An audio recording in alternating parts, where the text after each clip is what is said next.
আসসালামু আলাইকুম প্রিয় দর্শক, অন্য মঞ্চে আলোচনায় আপনাদের সকলকে আমন্ত্রণ। সারা দেশে আজকে থেকে ন্যাশনাল কমেডি পার্টি ন্যাশনাল মানে এনসিপি, আপনারা যেটাকে জানেন যে এনসিপির জুলাই পদযাত্রা বা এরকম কিছু একটা শুরু হচ্ছে। আমি এনসিপিকে ধন্যবাদ জানাই এবং তারা এটা নিয়ে আমরা জানলাম তারা প্রেস কনফারেন্স করেছেন, 64টা জেলায় যাবেন এবং তারা আবার গিয়ে জনগণের সাথে কানেক্ট করবেন। 64টা না, শুরুতে ওনারা 64টা বলেছিলেন। কি বলেছিলেন আমরা একটু সার্জিস আলমের কাছ থেকে শুনে আসি। আমাদের জুলাই পদযাত্রা আমরা 64 জেলাতেই যাচ্ছি এবং 64 জেলার আমরা 100টি উপজেলা এবং পৌরসভায় যাচ্ছি, ওইগুলো যেগুলো আমরা প্রথম ধাপে ঘোষণা দিয়েছি। এর মধ্যে গোপালগঞ্জের আমাদের একটি পৌরসভা রয়েছে। দেখুন, আমরা গোপালগঞ্জ আমাদের বাংলাদেশের একটি অন্যতম একটি জেলা এবং আমরা মনে করি যে সেখানে যারা রয়েছেন আমাদের সেই ভাই বোনেরাও আমাদের এই বাংলাদেশটাকে আমাদের কাঙ্ক্ষিত জায়গায় দেখতে চায়। সেখানকারও এমন অনেক ভাই বোন রয়েছেন যারা আমাদের এই জুলাই সক্রিয়ভাবে অংশগ্রহণ করেছেন। তো আমরা এইভাবে একটা জেলাকে আলাদাভাবে একটা কর্নার করা, আমরা এই প্রক্রিয়াটাতে যেতে চাই না যেটা এর আগে ছিল। হ্যাঁ, মনে হলো 64টার কথাই বলেছেন, কিন্তু আমরা একটু পরে পত্রিকায় দেখলাম যে তারা প্রেস কনফারেন্স করে 2 ঘন্টা পরে তারা সিদ্ধান্ত নিয়েছেন তারা 6টি জেলা যাবেন না, স্পেশালি গোপালগঞ্জে যাবেন না। আমাদের আসলে স্মরণশক্তি খুব ভালো না। অনেকেই চিন্তা করবেন যে হঠাৎ করে এই গানটা কেন তারা সেখানে যাবেন না। যারা এই কথাটা ভুলে গেছেন তাদের জন্য এখন আমরা একটু জানিয়ে রাখি, গত বছর একই সময়ে তারা জুলাই মাসে গোপালগঞ্জে গিয়েছিলেন। একটা জেনারেল ওয়াকারের জিঘাংসা মেটানোর একটা পরিকল্পনা থেকে এনসিপি সেখানে গিয়েছিল। কিভাবে জিঘাংসা মেটানোর পরিকল্পনা? কারণ খুবই স্পেসিফিকভাবে গোপালগঞ্জকে, যেটা বঙ্গবন্ধুর গ্রামের বাড়ি, শেখ হাসিনার গ্রামের বাড়ি বা তাদের হোম ডিস্ট্রিক্ট, সেটার লোকজনকে উত্তপ্ত করার যত ধরনের চেষ্টা আছে সেগুলো আগে থেকে করা হয়েছে। সারা বাংলাদেশে সেটা ছিল জুলাই পদযাত্রা, কিন্তু গোপালগঞ্জের জন্য সেটার নাম করা হয়েছিল মার্চ টু গোপালগঞ্জ। মানে মার্চ টু বললেই মনে হয় যে একটা মার্চ করে যাব, আক্রমণ করবো। March to Ganabhaban, march to এগুলো আগে হয়েছে। সুতরাং তারা এক ধরনের ওয়ার ডিক্লেয়ার করে, যুদ্ধ ঘোষণা করে তারা সেখানে গিয়েছিলেন। এবং তাদের যারা সম্মতি উৎপাদন করেন, তাদের যেগুলা টেলিভিশনে বা অন্যান্য মিডিয়ায় ইউটিউবে কথা বলে থাকে, তারা বিভিন্ন সময় যে 32 গুড়িয়ে দিয়েছি, এখন টুঙ্গিপাড়া গুড়িয়ে দিব, এই আওয়াজটা কন্টিনিউ দিচ্ছিলেন। এবং মুজিববাদ খেয়ে ফেলবো, মুজিববাদ ধ্বংস করে ফেলবো, এগুলো এনসিপি নেতারা দীর্ঘদিন ধরে বলে তারপরে তারা গোপালগঞ্জ গিয়েছিলেন। এই যে তারা এত যুদ্ধাবস্থা নিয়ে গোপালগঞ্জে গেলেন, তাদের সাথে সেনাবাহিনী, পুলিশ ইত্যাদি ইত্যাদি সকল প্রশাসন মিলে গেলেন। তারপরে রেজাল্টটা কি হয়েছিল, আসুন সেই রেজাল্টটা আমরা আবার একটা ভিডিও দেখে স্মরণ করি।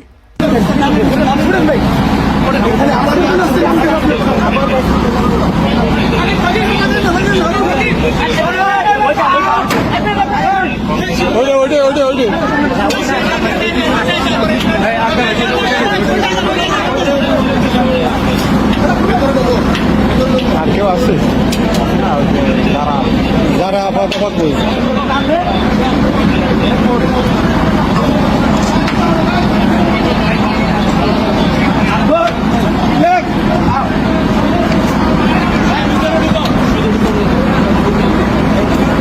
লং স্টোরি শর্ট, আমাদের বীরপুঙ্গবদেরকে সেখান থেকে সেনাবাহিনীর স্পেশাল এপিসি বলে, এটাকে আর্মার্ড সামথিং সামথিং, মানে খুবই যুদ্ধযান, সেটাতে করে উঠে আসতে হলো। আমরা ভিডিওতে দেখলাম যে এটার মধ্যে দৌড়ে দৌড়ে আমাদের জননেতা সার্জিস আলম, জননেতা হাসনাত এবং জননেতা আখতার সাহেব দৌড়ে দৌড়ে উঠছেন এবং সেভাবে তাদেরকে সেখান থেকে নিয়ে আসা হলো।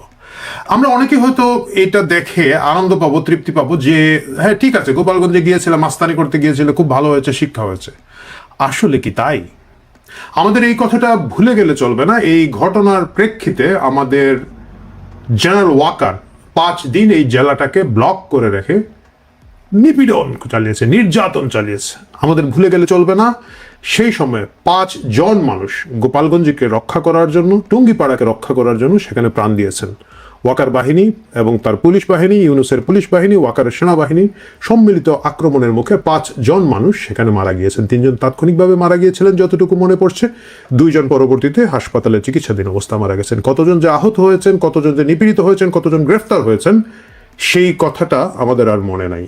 শুধু আমাদের মনে আছে বাংলার একমাত্র বীর, 800 বছরের মধ্যে যিনি সবচেয়ে মহান ছিলেন, আমাদের হাদি শাহমা, তার বিখ্যাত হাদিমাদি ছিঁড়ে ফেলার স্লোগানটা তখন এই গোপালগঞ্জের উপরে ক্ষুব্ধ হয়ে গিয়েছিলেন।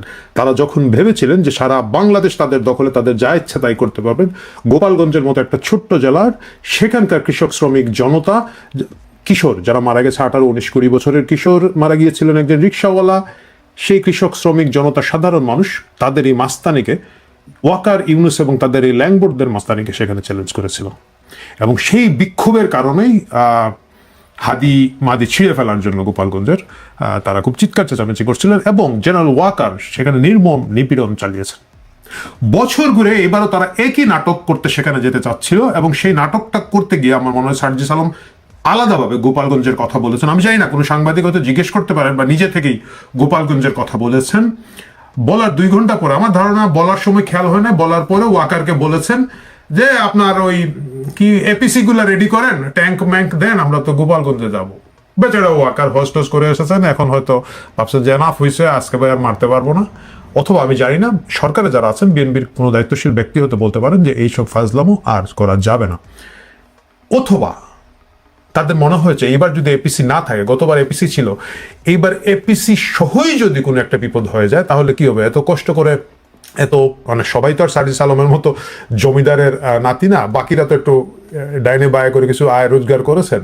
তো সাদের টাকা পয়সা কি হবে যদি গোপালগঞ্জে গিয়ে আমরা নিজেই মানে গোপাল হয়ে যাই? এই জন্য তারা শেষ সময় ঘোষণা দেওয়ার মাত্র 2 ঘন্টা পরে তাদের হুঁশ ফিরে এসেছে এবং তারা আরও 5টি জেলার সাথে মিলিয়ে গোপালগঞ্জকে তাদের এখান থেকে সরিয়েছেন। আমি দেখলাম কোন একটা পত্রিকায়, খুব সম্ভবত প্রথম আলো লিখেছে যে নিরাপত্তাহীনতার কথা ভেবে তারা সেখানে যাওয়া বাদ দিয়েছেন।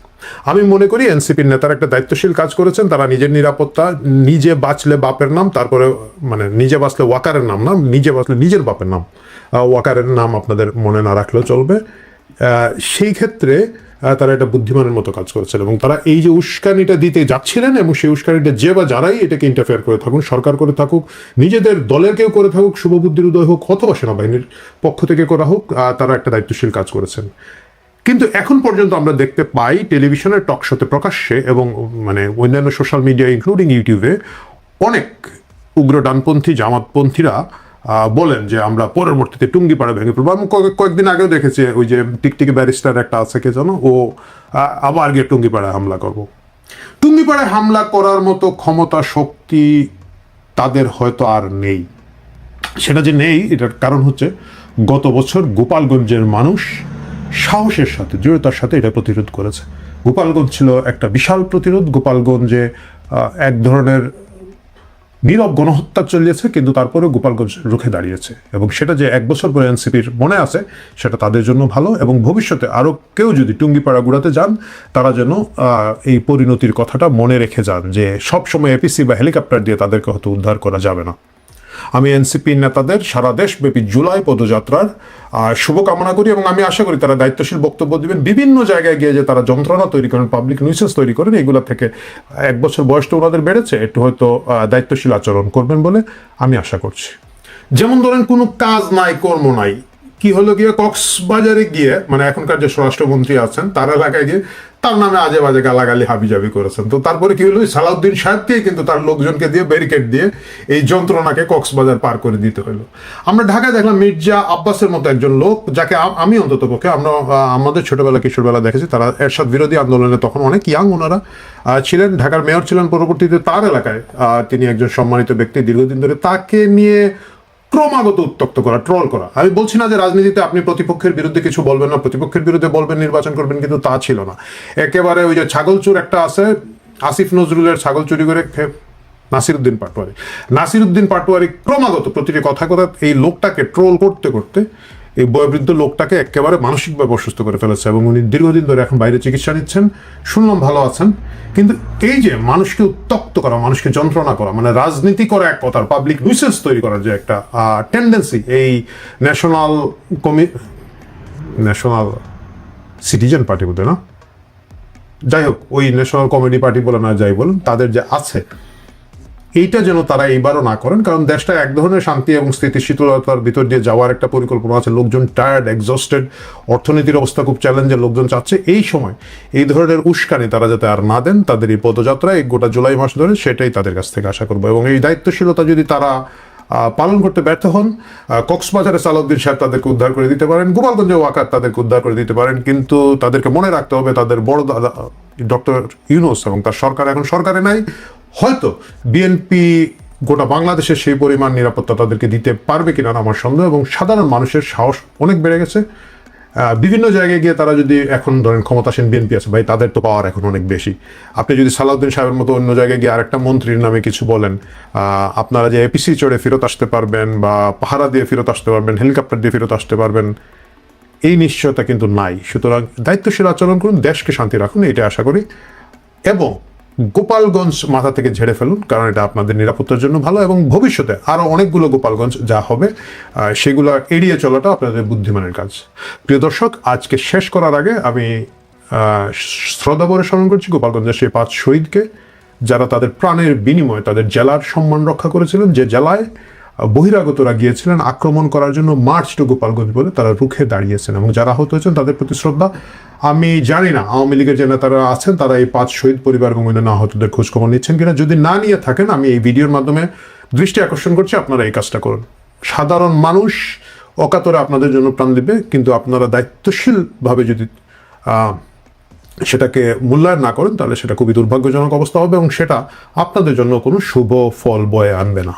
কোন খবরের ভিত্তিতে এই খবর নির্ধারিত হলো যে শুধু গোপালগঞ্জ নয়, নরসিংদী, রাজবাড়ী, শরীয়তপুর, সুনামগঞ্জ, রাঙামাটিতেও এনসিপির কেন্দ্রীয় নেতৃবৃন্দ গেলে তাদের নিরাপত্তা নিশ্চিত হবে না বা যাওয়াটা ঠিক হবে না? এই জেলাগুলো তাদের জন্য গোপালগঞ্জের মতোই বিপজ্জনক। তার মানে কি সরকারের কাছে, সরকারের গোয়েন্দা সংস্থার কাছে এই জেলাগুলোতে এনসিপির নেতৃবৃন্দ গেলে তারা বড় ধরনের প্রতিরোধের সম্মুখীন হবেন গোপালগঞ্জের মতোই? সে খবর আছে, সেই গোয়েন্দা তথ্য আছে। কোথাও যাব বললেই যে চলে যাওয়া যায় না, সেটা সম্ভবত এখন নতুন করে বুঝতে হচ্ছে হাসনাত, সার্জিস, নাহিদদেরকে। জাতীয় নাগরিক পার্টির এই বীর নেতারা 2025-এ যখন জুলাই পদযাত্রা করেছিলেন সারা দেশে, তখন অনেক জেলাতেই তাদের নেতা, কর্মী, সমর্থক, এমনকি মঞ্চের সামনে যতজন তাদের বক্তৃতা শুনতে উপস্থিত হয়েছিলেন তার চেয়ে অনেক বেশি তাদের পেছনে ছিল আইন শৃঙ্খলা রক্ষাকারী বাহিনী, ওয়াকার বাহিনী মানে সেনাবাহিনীর সদস্যরা, বিজিবি, র্যাব, ডগ স্কোয়াড, সোয়াট মানে পুলিশের সবচেয়ে বিশেষায়িত বাহিনী। এরা সবাই এই ব্যাপক প্রহরায় এবং প্রশাসনের সর্বাত্মক সহযোগিতায় গত বছর 2025-এ জুলাই পদযাত্রা সম্পন্ন করেছিলেন 2024-এর জুলাই আগস্টের বীর নেতৃবৃন্দ। কিন্তু যখন তারা গোপালগঞ্জ রওনা হলেন এবং মার্চ টু গোপালগঞ্জ নাম দিয়ে সেই কর্মসূচিতে ঘোষণা করলেন যে গোপালগঞ্জ পৌঁছে তারা বঙ্গবন্ধু শেখ মুজিবুর রহমানের সমাধি ভেঙে ফেলবেন, তখন যখন এনসিপি নেতৃবৃন্দ গোপালগঞ্জ গেলেন তখন সেখানে সাধারণ মানুষ, আওয়ামী লীগের নেতা, কর্মী, সমর্থকেরা তাদের বিরুদ্ধে এমন প্রতিরোধ গড়ে তুলল যে মঞ্চ সাজিয়ে সেখানে সভা করা তো সম্ভব হলোই না। জুলাই আগস্টের নেতৃবৃন্দ মানে হাসনাত, সার্জিস, নাহিদ, নাসিরউদ্দিন পাটোয়ারি এদেরকে রক্ষা করতে সেনাবাহিনী রীতিমতো সাধারণ মানুষের বুকে গুলি চালালো এবং বিক্ষোভরত জনতার বুকে গুলি চালানোতে ঘটনাস্থলে সেদিনেই 4 জনের মৃত্যুর ঘটনা ঘটল। এরপর গোপালগঞ্জ ছেড়ে আসলেন এই বীর নেতারা, রীতিমতো সেনাবাহিনীর সাজোয়া জানে কোনো মতে গুটিসুটি মেরে লুকিয়ে পালিয়ে ঢাকা ফিরলেন। সেনাবাহিনী গুলি চালিয়ে এদের জন্যে সেনাবাহিনীর সাজোয়া জানে ঢুকে ঢাকা ফিরে আসার ব্যবস্থা করলো। কিন্তু সেই সেনাবাহিনী এরপর প্রায় সপ্তাহখানেক ধরে গোপালগঞ্জে নৌবাহিনী এবং সেনাবাহিনী মিলে যৌথ প্রক্রিয়ায় সেখানে অভিযান চালালো। পুলিশ, র্যাব তো ছিল এবং ব্যাপক অভিযানে মোটামুটি গোপালগঞ্জের প্রায় প্রতিটি পরিবারই এই মামলার শিকার হলো। এমন একটা পরিস্থিতি হলো এবং কয়েকদিন ধরে এক রকমের কারফিউ অবরুদ্ধ অবস্থায় গোপালগঞ্জবাসীকে আটকে রাখা হলো যে কেন তারা বঙ্গবন্ধু শেখ মুজিবুর রহমানের সমাধি ভাঙার ব্যবস্থা করে দিলেন না জাতীয় নাগরিক পার্টির নেতৃবৃন্দকে। এবছরেও সার্জিস, হাসনাতদের শখ ছিল, আশা ছিল তারা জুলাই পদযাত্রা করবেন এবং জুলাই পদযাত্রা করতে তারা গোপালগঞ্জেও যাবেন, কারণ তারা বলছেন গোপালগঞ্জ তো বাংলাদেশের বাইরের কোনো জেলা নয়। কিন্তু শেষ পর্যন্ত এ ঘোষণা দেওয়ার 1 ঘন্টার মধ্যেই হাসনাত সার্জিস সহ জাতীয় নাগরিক পার্টির নেতৃবৃন্দকে এ সিদ্ধান্ত থেকে সরে আসতে হয়েছে। এবং প্রথম আলো লিখছে, জুলাই পদযাত্রা করতে গোপালগঞ্জ যাচ্ছে না এনসিপি কারণ নিরাপত্তা।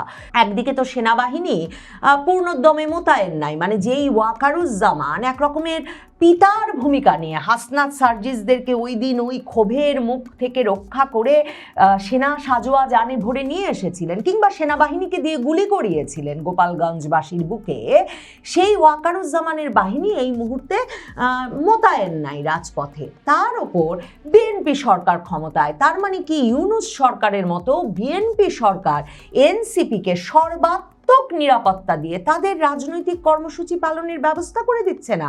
এনসিপির এই জুলাই পদযাত্রার জন্য কি এবার তার মানে বিএনপি সরকার, তারেক রহমান সরকার ডগ স্কোয়াড, সোয়াট, পুলিশ বাহিনী, র্যাব বাহিনী, বিজিবি বাহিনী, এই সকল বাহিনীকে সর্বাত্মকভাবে প্রস্তুত থাকার নির্দেশ দিচ্ছে না? তাহলে গোপালগঞ্জ শুধুমাত্র না গেলেই কি হাসনাত সার্জিস নাহিদদের নিরাপত্তা নিশ্চিত হবে? দেখেন, এই যে শুধুমাত্র গোপালগঞ্জ কিন্তু না, যখন প্রথমে সার্জিস আলম এসে এনসিপির দক্ষিণাঞ্চলের মুখ্য সমন্বয়ক সাংবাদিকদের সামনে এসে ঘোষণা দিলেন তারা জুলাই পদযাত্রায় গত বছরের মতোই 64টা জেলাতেই যাবেন, এর 1 ঘন্টার মধ্যেই যখন তাদের কর্মসূচিটি হাতে আসলো তখন জানা গেল যে তারা 6টি জেলাতে না যাওয়ার সিদ্ধান্ত নিয়েছে। পদযাত্রার পথযাত্রায় যে 6টি জেলার নাম নাই সেগুলো হচ্ছে গোপালগঞ্জ, নরসিংদী, রাজবাড়ী, শরীয়তপুর, সুনামগঞ্জ, রাঙামাটি। এখন কোন খবরের ভিত্তিতে এই খবর নির্ধারিত হলো যে শুধু গোপালগঞ্জ নয়, নরসিংদী, রাজবাড়ী, শরীয়তপুর, সুনামগঞ্জ, রাঙামাটিতেও এনসিপি গেলে, এনসিপির কেন্দ্রীয় নেতৃবৃন্দ গেলে তাদের নিরাপত্তা নিশ্চিত হবে না বা যাওয়াটা ঠিক হবে না? এই জেলাগুলো তাদের জন্য গোপালগঞ্জের মতোই বিপজ্জনক। তার মানে কি সরকারের কাছে, সরকারের গোয়েন্দা সংস্থার কাছে এই জেলাগুলোতে এনসিপির নেতৃবৃন্দ গেলে তারা বড় ধরনের প্রতিরোধের সম্মুখীন হবেন গোপালগঞ্জের মতোই, সে খবর আছে, সেই গোয়েন্দা তথ্য আছে। এসব জানা যায় না বটে, কিন্তু সার্জিস আলম প্রথম আলোকে বলেছেন 16ই জুলাই রংপুরে শহীদ আবু সাইদের কবর জিয়ারত সহ বিভিন্ন কর্মসূচিতে এনসিপির শীর্ষ নেতারা ব্যস্ত থাকবেন, সে কারণে গোপালগঞ্জ যাওয়া হচ্ছে না। মানে এটা তো কোনো গ্রহণযোগ্য বিশ্বাসযোগ্য কারণই হতে পারে না, কারণ তাহলে আবু সাইদের কবর আরেকদিন জিয়ারত করা বা গোপালগঞ্জে আরেকদিন যাওয়া নয় কেন? তারপর সার্জিস আলম আসল ঘটনা বলেছেন। তিনি বলেছেন এছাড়া গত বছরের 16ই জুলাই গোপালগঞ্জে জুলাই পদযাত্রাকে কেন্দ্র করে অপ্রীতিকর ঘটনা ঘটেছিল, সেই একই তারিখে গোপালগঞ্জের কর্মসূচিটি পড়ে গিয়েছিল, সেখানে নিরাপত্তা সংক্রান্ত কিছু বিষয় আছে। এছাড়াও এনসিপির আরেক নেতা সারোয়ার তুষার তিনিও বলেছেন সংবাদ মাধ্যমকে যে দেখেন এর আগের বার একটা সিন ক্রিয়েট হয়ে গিয়েছিল, আমরা যখন গোপালগঞ্জে গিয়েছিলাম, এবছর আমরা কোনো সিন ক্রিয়েট চাইছি না, তাই আমরা আপাতত গোপালগঞ্জ যাচ্ছি না। তার মানে এ দফায় বিএনপি সরকারের তরফে নিশ্চিতভাবেই বা আইন শৃঙ্খলা রক্ষাকারী বাহিনীগুলোর তরফে কিংবা একেবারে সেনাবাহিনীর তরফে পরিষ্কারভাবে বলা হয়েছে যে কোনো রকম সিন ক্রিয়েটের দায়িত্ব নেওয়ার অবস্থা কেউ নাই। কারণ ওনারা বলছেন সিন ক্রিয়েট অপ্রীতিকর ঘটনা, কিন্তু সরাসরি সেনাবাহিনী সাধারণ মানুষের বুকে গুলি চালিয়ে, বিক্ষোভরত মানুষের বুকে গুলি চালিয়ে চারজনকে সে সময় হত্যা করেছিল এবং মানবাধিকার সংগঠনগুলো সে সময় এই কথা বলেছিল, আইন সালিশ কেন্দ্র সহ মানবাধিকার সংগঠনগুলো, যে সেনাবাহিনী এই হত্যার দায় এড়াতে পারে না। সেনাবাহিনী একেবারে চুপচাপ ছিল, এ বিষয়ে তারা কিছু বলছিলই না যে কি করে তারা যখন মারণাস্ত্র নিয়ে বিক্ষোভ দমনে ওখানে মোতায়েন ছিল তখন কি করে চারজন নিহত হলো, কেন তারা গুলি চালালো, এ প্রসঙ্গে প্রথমে তারা কিছুই বলছিল না। পরে মানবাধিকার সংগঠনগুলো মুখ খোলার পর এবং সবচেয়ে গুরুত্বপূর্ণ যেটা, পুলিশ বাহিনী প্রধান যিনি ছিলেন ইউনূস আমলে, তিনি প্রথমেই এসে এটা জানিয়ে দিলেন সংবাদ মাধ্যমের সামনে যে পুলিশের হাতে কোনো গুলি নাই, মারণাস্ত্র নাই। সেই 2024-এর জুলাই আগস্টের পর থেকে পুলিশের কাছে একমাত্র লাঠি আছে আর টিয়ার গ্যাস আছে, কাজেই পুলিশ কোনো গুলি চালায় নাই। তখনই পরিষ্কার হয়ে গেল যে গুলি চালিয়েছে সেনাবাহিনী। মানে ওই সময়ে এক গোপালগঞ্জ ঘটনা ভয়াবহ এক অবরুদ্ধ সময়ে, মানে 2025-এর জুলাই আগস্ট, প্রথম বার্ষিকী 2024-এর জুলাই আগস্টের ডক্টর ইউনূসের স্বপ্ন ছিল, ওয়াকারুজ্জামানের স্বপ্ন ছিল, এই নাহিদ হাসনাত সার্জিসদের স্বপ্ন ছিল যে বিপ্লবের প্রথম বর্ষে তারা আরেক বিপ্লব ঘটিয়ে দেবেন, বঙ্গবন্ধু শেখ মুজিবুর রহমানের সমাধি ভেঙে। আর সেখানে কিনা সাধারণ মানুষের প্রতিরোধের মুখে, আওয়ামী লীগ নেতাকর্মী সমর্থকদের প্রতিরোধের মুখে একটা জেলা থেকে তাদেরকে সাজোয়া যানের ভেতরে গুটিসুটি মেরে লুকিয়ে ঢাকা ফিরতে হলো, সেজন্য সেনাবাহিনীকে 4 জনকে খুন করতে হলো। এরপর 1 সপ্তাহ ধরে সেনাবাহিনী নৌবাহিনীর অভিযান চালাতে হলো। আর তারপরে এখন আরো 1 বছর পরেও জাতীয় নাগরিক পার্টির নেতৃবৃন্দ টের পাচ্ছেন দেশে এখনো তারা আধিপত্যটা বিস্তার করে উঠতে পারেন নাই, এখনো গোপালগঞ্জে যাওয়া তাদের জন্য নিরাপদ নয়।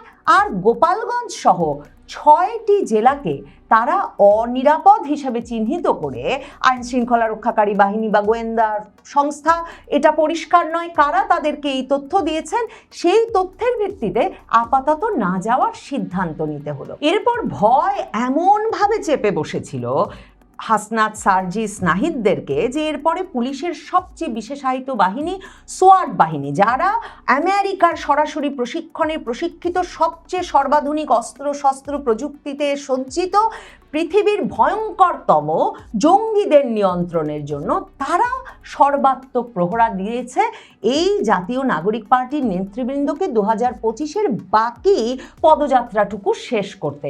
কিন্তু চট্টগ্রামে ডগ স্কোয়াড সোয়াট দিয়ে যদিও বা তারা তখন কোনো রকম আরামেই তাদের জুলাই পদযাত্রার সমাবেশটা সারতে পেরেছিল, কিন্তু কক্সবাজার গিয়ে এই বর্তমান স্বরাষ্ট্রমন্ত্রী সালাউদ্দিন আহমেদের বিরুদ্ধে নাসির উদ্দিন পাটোয়ারি, এনসিপি নেতা, তিনি এক বেফাঁস মন্তব্য করে ফেলার পর কিন্তু কক্সবাজার চকরিয়ায় এমন প্রতিরোধ সাধারণ মানুষ আর বিএনপির নেতাকর্মী সমর্থকেরা জাতীয় নাগরিক পার্টির বিরুদ্ধে গড়ে তুলেছিল যে এই সোয়াট, ডগ স্কোয়াড, সেনাবাহিনী কিচ্ছু দিয়ে সেবার তখন জাতীয় নাগরিক পার্টি তাদের সভাগুলো শান্তিতে কক্সবাজার চকরিয়া এসব জায়গায় করে আসতে পারে নাই।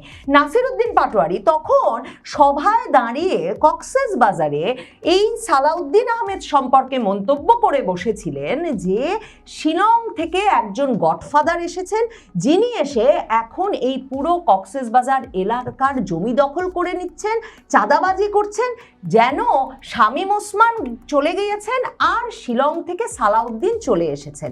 এ দফায় সেই স্বরাষ্ট্রমন্ত্রী সালাউদ্দিন আহমেদ তার মানে জাতীয় নাগরিক পার্টির নেতৃবৃন্দকে সারা দেশে জুলাই পদযাত্রা নির্বিঘ্নে সম্পন্ন করতে, তার আইন শৃঙ্খলা রক্ষাকারী বাহিনীকে সর্বাত্মক প্রস্তুতি নিতে কিংবা প্রশাসনকে সর্বাত্মক সহযোগিতা করতে নির্দেশনা দেবেন এই সালাউদ্দিন আহমেদ, যাকে তারা চাঁদাবাজ আর জমি দখলকারী বলেছেন। কাজেই এবারের জুলাই পদযাত্রায় হাসনাত সার্জিস নাহিদদেরকে কতটা আশকারা দেয় সরকার, বিএনপি সরকার, তারেক রহমান সরকার, এটা যেমন একটা দেখবার মতো বিষয়, তেমনি গোপালগঞ্জ, শরীয়তপুর, নরসিংদী, রাজবাড়ী সহ 6টি জেলায় যেমনভাবে যেতে পারছে না এনসিপি, অন্যান্য জেলাগুলোয় তাদের কি পরিস্থিতি হয় সেটাও একটা দেখবার বিষয়, যে কতটা জনসংযোগ বা জনসমর্থন তারা আদায় করে নিরাপদে জুলাই পদযাত্রাটা সেরে আসতে পারেন। এ দফায় জুলাই পদযাত্রা জাতীয় নাগরিক পার্টির আরেকটা দিক থেকেও গুরুত্বপূর্ণ। এ দফায় নিশ্চিতভাবেই জামায়াতে ইসলামী, ছাত্র শিবিরের মতো সংগঠনগুলো জাতীয় নাগরিক পার্টিকে সর্বাত্মক সমর্থন দেবে। শুধু যে 11 দলীয় নির্বাচনী জোটে জামায়াতে ইসলামীর শরিক জাতীয় নাগরিক পার্টি তাই নয়, গত বছর 2025-এর জুলাইয়ে বিকল্প রব তুলে জুলাই পদযাত্রা করা জাতীয় নাগরিক পার্টিতে এখন এসে যুক্ত হয়েছেন ছাত্র শিবিরের রাফে সালমান রিফাত, আলী আহসান জুনায়েদের মতো শীর্ষস্থানীয় নেতাদের একটা দল। কাজেই জামায়াত শিবির জানে যে জাতীয় নাগরিক পার্টি, এই হাসনাত সার্জিস নাহিদেরা তাদেরই একটা শাখা বটে। কাজেই এ দফায় হয়তো তাদের পুরোপুরি সমর্থন এবং সুরক্ষাতেই জাতীয় নাগরিক পার্টি জুলাই পদযাত্রাটা ভালো মতোই সেরে আসতে পারে।